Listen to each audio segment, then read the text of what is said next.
Caribbean ഐലൻഡായ കോസ്റ്റാമായയുടെ കാഴ്ചകളാണ് നമ്മളിന്ന് കാണാൻ പോകുന്നത്. ഹായ് ഫ്രണ്ട്സ്, ഞാൻ മെൽബി. നമ്മളിന്ന് ക്രൂസിലെ 4ാമത്തെ ദിവസമാണ്.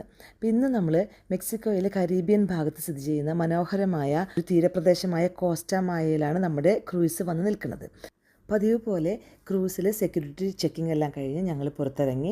രാവിലെ 8:30ക്കാണ് ഞങ്ങളിവിടെ കൊണ്ടുവന്ന് ഇറക്കിയിരിക്കുന്നത്. ഇന്ന് 4:30ക്ക് ക്രൂസ് തിരിച്ചു പോകും. അപ്പോൾ അതിന് മുൻപ് നമ്മൾ ഇവിടുത്തെ ടൂർ കഴിഞ്ഞ് ക്രൂസിലേക്ക് തിരിച്ചെത്തണമെന്ന് അവർ നമ്മൾ അനൗൺസ് ചെയ്തിട്ടുണ്ട്. ഈ ക്രൂസ് കപ്പലുകൾക്കുള്ള പോർട്ട് ഓഫ് കോൾ എന്നും ഈ കോസ്റ്റാമായനെ സാധാരണ പറയാറുണ്ട്. കാരണം ഒട്ടുമിക്ക ക്രൂസ് ഷിപ്പുകളും ഇവിടെ ഈ കോസ്റ്റാമായയിൽ വന്ന് സഞ്ചാരികളെ ഇറക്കും. കാരണം ഇവിടുത്തെ ബീച്ചുകൾ തന്നെയാണ്. ഇവിടുത്തെ ബീച്ചുകളുടെ ഒരു പ്രത്യേകത എന്ന് പറയുന്നത് തൂവെള്ള കളറോട് കൂടിയ മണലാണ് ഇവിടുത്തെ ബീച്ചിലുള്ളത്. കൂടാതെ നീന്താനും സ്നോർക്കലിംഗ്, കയാക്കിംഗ്, പാഡിൽ ബോർഡ് എന്നിങ്ങനെയുള്ള എല്ലാ തരത്തിലുള്ള ജലവിനോദ പരിപാടികളും ആസ്വദിക്കാനുള്ള ഒരു മികച്ച സ്ഥലമാണ് കോസ്റ്റാമായ. ഇപ്പോൾ ഞങ്ങൾ ഇവിടുത്തെ ഒരു ബീച്ച് റിസോർട്ട് ഏരിയയിൽ കൂടിയാണ് നടക്കുന്നത്. ഇവിടെ ഇരിക്കുന്ന ഈ ആൾക്കാരെല്ലാവരും ഇതുപോലെയുള്ള പല ക്രൂസ് ഷിപ്പുകളിൽ വന്ന് ഇറങ്ങി ഇവിടെ ലൈഫ് എൻജോയ് ചെയ്യുന്ന ആൾക്കാരായി കാണുന്നത്.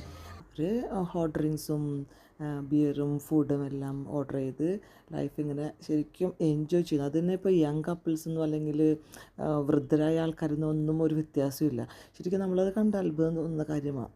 വാക്കിംഗ് സ്റ്റിക്കും വാക്കറൊക്കെ ഉപയോഗിച്ചിട്ട് അത്രയും ഏജ്ഡായ കപ്പിൾസൊക്കെ 75, 80 ആയ ആൾക്കാർ പോലും എത്ര നന്നായിട്ടാണ് ഇങ്ങനെ വന്ന് ഇവിടെയൊക്കെ എൻജോയ് ചെയ്യുന്നതെന്ന് കാണണം.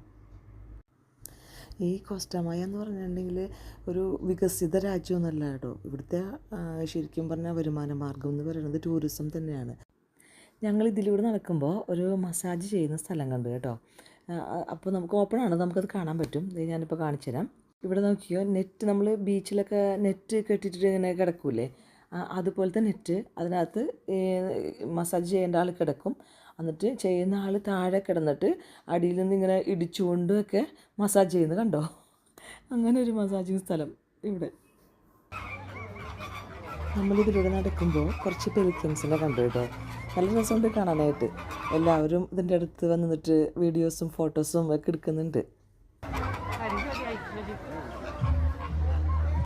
ഈ ബീച്ചിലെ കാഴ്ചകളൊക്കെ കണ്ടു കഴിഞ്ഞതിന് ശേഷം നമ്മൾ പോയത് ആൽഡിയ മഹാഹുവ എന്ന് പറയുന്ന ഒരു വില്ലേജ് ഏരിയയിലേക്കാണ്. അപ്പോഴേക്കും നമ്മളുടെ ടൂർ ഗൈഡ് അവിടെ നമ്മളെ വെയിറ്റ് ചെയ്ത് റെഡിയായി നിൽക്കുന്നുണ്ടായിരുന്നു. അപ്പോൾ നമ്മൾ അങ്ങോട്ട് പോകാനായിട്ട് പോയി. അപ്പോൾ അതിൻ്റെ കാഴ്ചകൾ നമ്മൾക്ക് അടുത്ത വീഡിയോയിൽ കാണാം. ബിക്കോസ് ഇത് ഒരു ഒത്തിരി ലോങ് വീഡിയോ ആയി പോകും. ഈ ആൽഡിയ മഹാഹുവയിലെ പരമ്പരാഗതമായ നൃത്തം, അവരുടെ സംസ്കാരം എന്നിങ്ങനെയുള്ള കാഴ്ചകളെല്ലാം നമുക്ക് അടുത്ത വീഡിയോയിൽ കാണാം. അതുവരെ